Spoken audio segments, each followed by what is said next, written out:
Located just northwest of Berkeley, California, you'll find a small venue that is known by its address, 924 Gilman Street.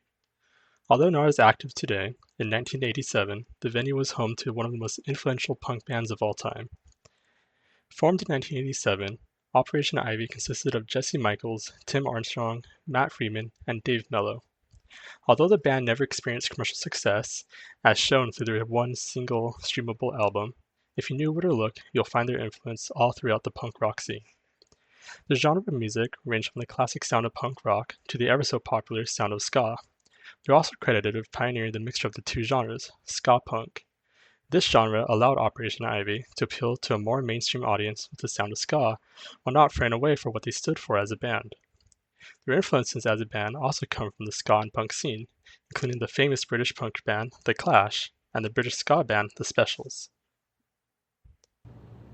As a band, Operation Ivy stood for many things, but their overall message conveyed peace and unity.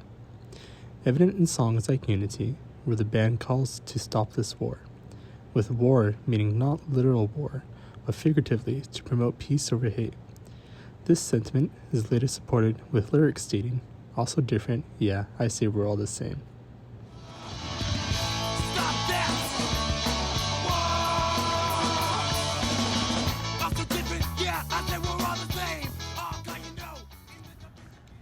Unfortunately, Operation Ivy would break up in May of 1989, just 2 years after they were formed.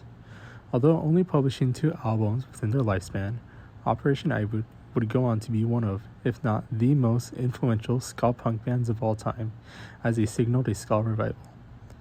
Following the breakup of Operation Ivy, band members Tim Armstrong and Matt Freeman decided to form another band. Quote, they decided to do the impossible, start an even better band. Thus, Rancid, end quote. In 1989, in an attempt to help Armstrong fight his battle of alcoholism, Freeman suggested they start a band to, quote, escape their day jobs, end quote. After recruiting Armstrong's roommate, Brett Reed on drums, Rancid was officially formed after signing with Epitaph Records. In 1993, Rancid would release their first album, simply titled Rancid. Leaving behind any influences of The Clash or ska, the album rips through 15 tracks of high-energy punk. The album highlights the struggles of urban life in the 90s, with lyrics from Hyena stating,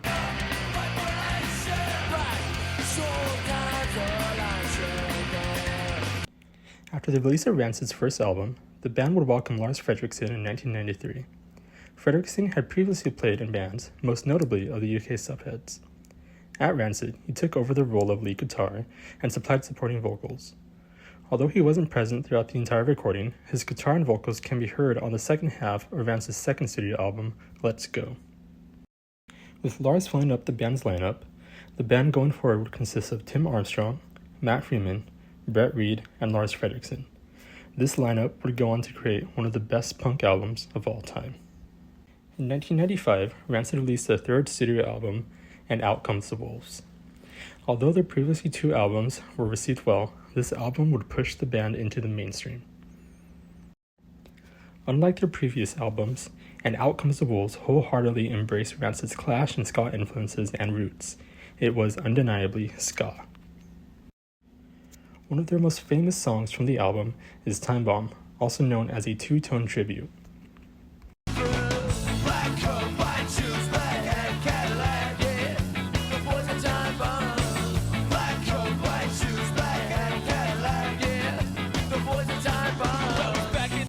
And Out Comes the Wolves served as a cultural translator between the 2 eras of punk.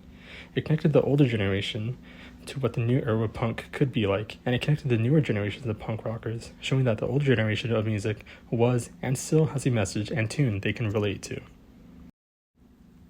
With the success of the ska punk album, more popular ska-influenced bands like Sublime and No Doubt came onto the scene and began to make a name for themselves during this time. Because of the album's success, MTV wanted everything to do with it.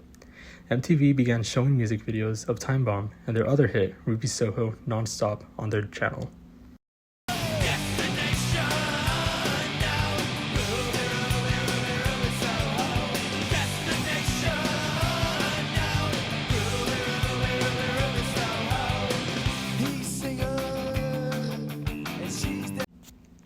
Due to MTV playing the music videos of Rancid so much, teenagers across America soon began adopting punk fashion and culture as they were inspired by the music videos.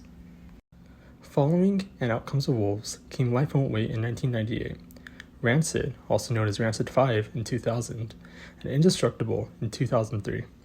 Although all albums sold well, they were never able to outdo the influence And Out Comes the Wolves did to the punk culture. The tour of Indestructible in 2004, the band decided to go on hiatus and pursue side projects.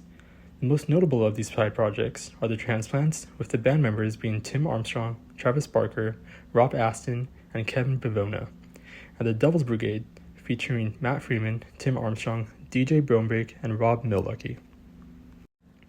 Since coming off their hiatus in 2009, Rancid has released 4 studio albums since then and are still an active band.